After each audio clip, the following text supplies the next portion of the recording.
시청자 여러분 안녕하십니까? 헬로티비 뉴스입니다. 한국 프로축구 K리그1 정규 라운드가 반환점을 돈 가운데 강원FC가 리그 최하위권을 좀처럼 벗어나질 못하고 있습니다. 강원FC는 계속되는 부진에 최근 사령탑을 전격 교체하는 등 쇄신에 나서고 있는데요. 네, 새롭게 지휘봉을 잡은 윤정환 감독은 강등권 탈출을 올 시즌의 목표로 잡았습니다. 정승환 기자입니다. 18경기 2승 6무 10패. 리그가 개막한 지 넉 달이 넘었지만 승리는 단 2번뿐입니다. 계속되는 부진 속에 강원FC는 승점 12로 리그 11위에 머물러 있습니다. 리그 최하위 수원 삼성과의 승점 차는 3점에 불과합니다. 올 시즌 전반기 리그에서 고전을 면치 못한 강원FC가 하반기 반전을 노립니다. 강원FC는 분위기 반전을 위해 감독 교체라는 강수를 꺼내들었습니다. 최용수 감독에 이어 지휘봉을 잡은 윤정환 감독은 침체된 팀 분위기 쇄신을 우선 과제로 뽑았습니다. 그러면서 리그1 잔류와 강등권 탈출을 다짐했습니다. 저희들 목표는 크게 잡지 않고 일단 플레이오프 하지 않는 K1에 계속 잔류를 하는 선수들이 이기질 못하다 보니까 굉장히 자신감이 많이 떨어졌는데 좀 자신 있는 플레이를 좀 할 수 있게끔 20세 이하 월드컵에서 한국 축구의 4강 진출을 이끌고 브론즈볼을 수상하며 금이 환영한 이승원은 소속팀의 반등을 위해 각오를 다졌습니다. 많은 관심을 받는 거에 대해서는 또 너무 감사하게 생각하고 있지만 또 그만큼 책임감이랑 부담감도 따른다고 생각을 하고 그런 부분에서 제가 빨리 여기 팀에 적응하고 구단주인 김진태 도지사는 기대감을 내비쳤습니다. 또 선수단 보강 등 강원FC의 도약을 위한 지원 의사도 내비쳤습니다. 전체적으로 다 팀을 혁신해서 후반기에는 한번 제대로 해보겠다. 앞으로도 공격수, 수비수 더 좀 보강할 계획입니다. 윤정환 감독이 이끄는 강원FC는 오는 25일 수원FC를 상대로 원정길에 오릅니다. 윤 감독이 스스로 첫 경기 승리의 중요성을 강조한 가운데 그가 데뷔전에서 반등의 불씨를 살릴 수 있을지 주목됩니다. 헬로티비 뉴스 정승환입니다.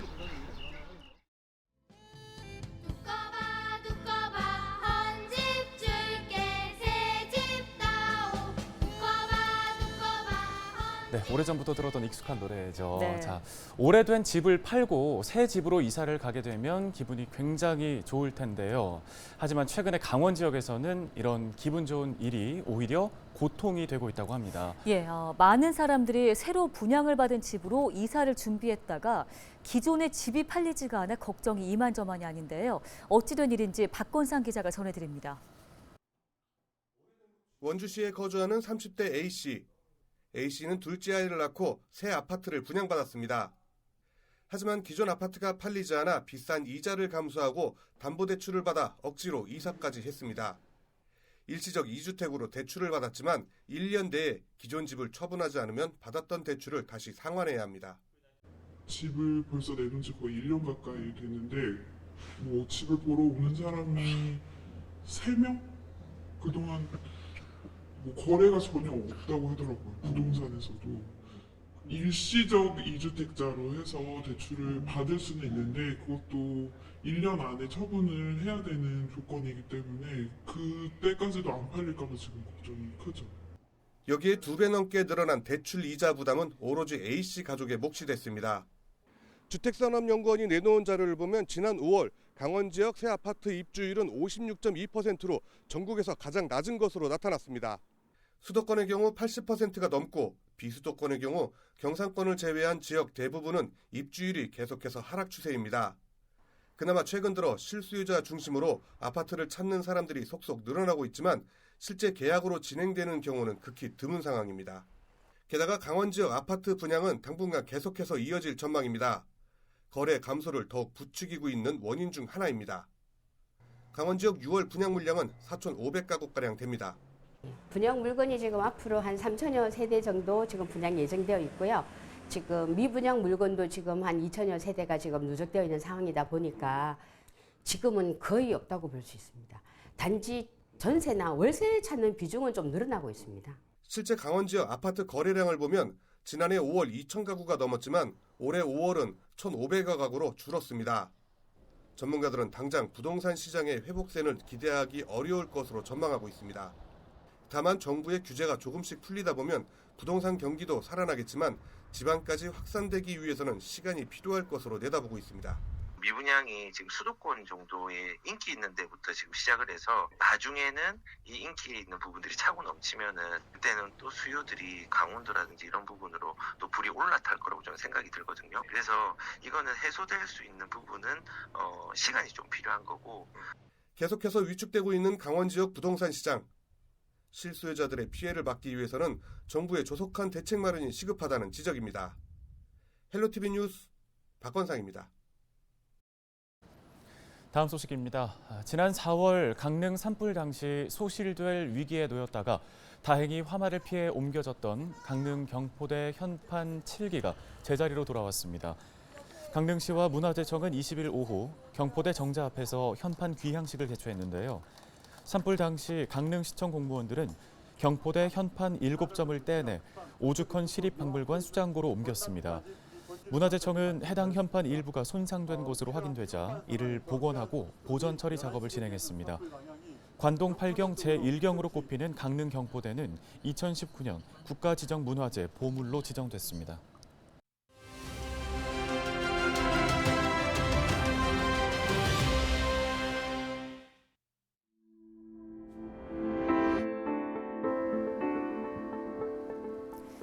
공교육에서 다루지 않는 내용은 출제에서 배제하겠다.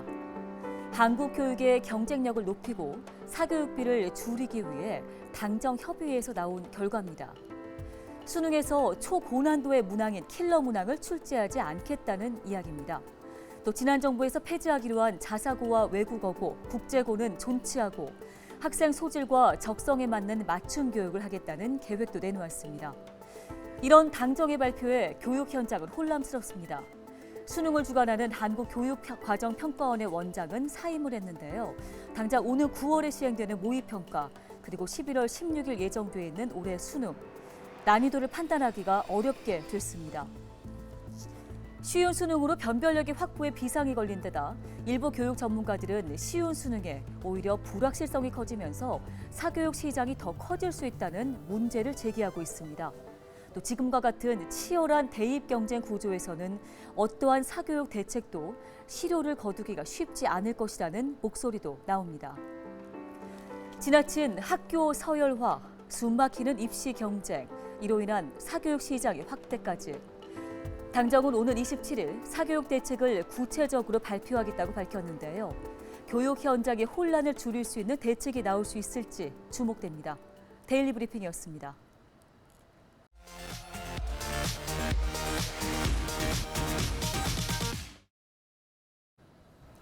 네, 이어서 강원특별자치도 출범 연속 기획 보도 시간입니다. 오늘은 강원자치도가 추진하고 있는 특별법 3차 개정에 대해서 짚어볼 텐데요. 네, 3차 개정안 입법에 험로가 예상된다는 우려가 나오고 있는 만큼 도내 정치인들의 협치가 과제로 남아 있습니다. 보도에 전소연 기자입니다. 지난 5월 국회를 통과한 강원특별자치도 설치 및 미래산업 글로벌 도시 조성을 위한 특별법. 무사히 국회 문턱을 넘었지만 입법 과정이 마냥 순탄치만은 않았습니다. 국회 행정안전위원회 심사를 앞두고 특별법과는 관련 없는 의원 간 감정 싸움으로 인해 회의가 파행됐기 때문입니다.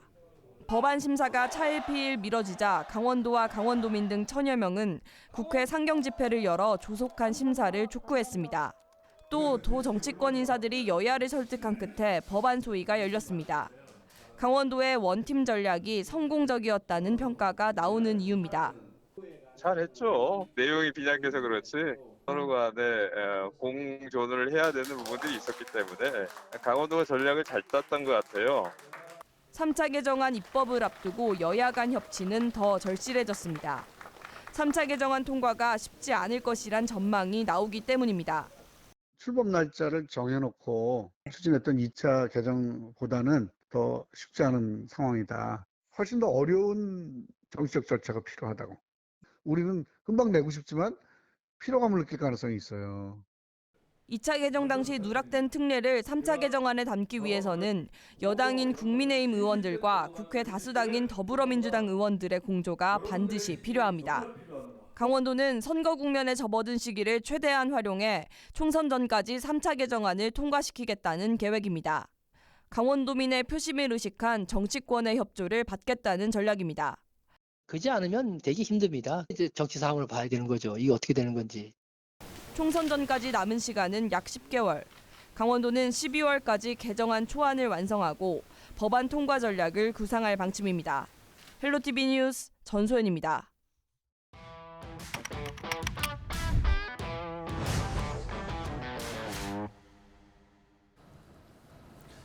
정전 70주년을 맞는 올해까지도 여전히 가족의 품으로 돌아가지 못한 국군 전사자는 12만 명이 넘습니다.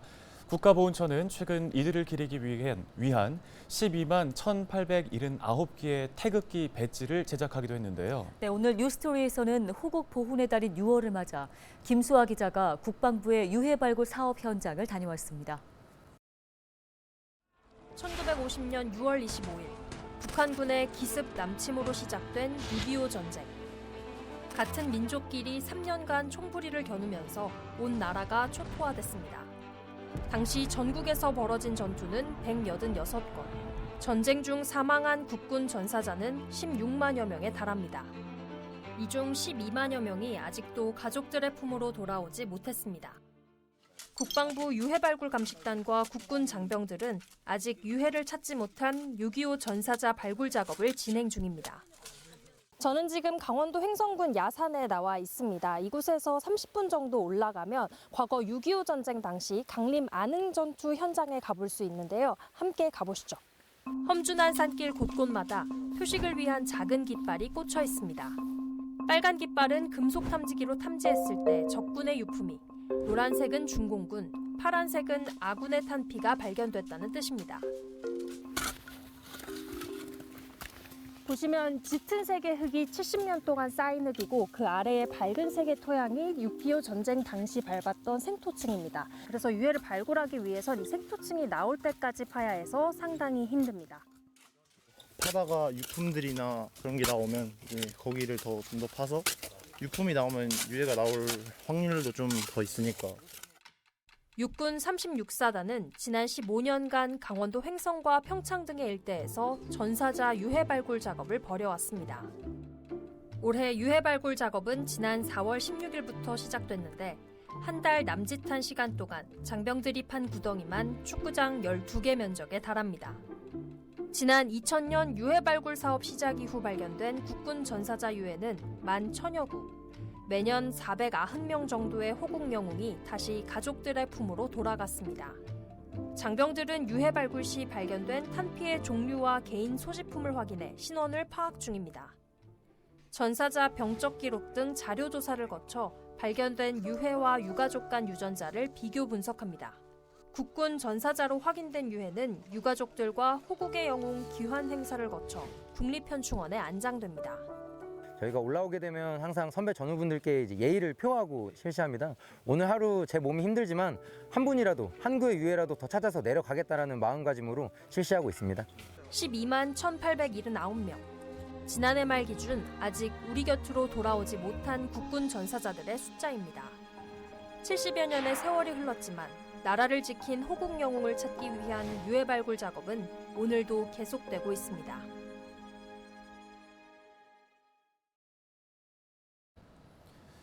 (20일) 오전 10시 35분쯤 홍천군 서면의 한 리조트에서 40대 작업자 A씨가 7m 아래로 떨어져 숨지는 사고가 발생했습니다. A씨는 출동한 119 구조대에 의해 심정지 상태로 병원으로 옮겨졌지만 끝내 숨졌습니다. 경찰은 A씨가 2층에서 실리콘 보수 작업을 하던 중 사고를 당한 것으로 보고 정확한 사고 경위를 조사하고 있습니다. 동해시가 매년 증가하는 치매 환자를 위한 치매 전문 요양원 확충에 속도를 내고 있습니다. 이에 따라 사업비 7억 원을 투입해 올해 말까지 치매 전담형 주간 보호시설인 동해 1회 복지센터를 증축합니다. 6월 중에 착공에 들어가 올해 11월 말쯤 준공 예정이며 수용 인원을 기존 50명에서 66명으로 확대 운영할 계획입니다. 네, 이어서 날씨 정보 전해드리겠습니다.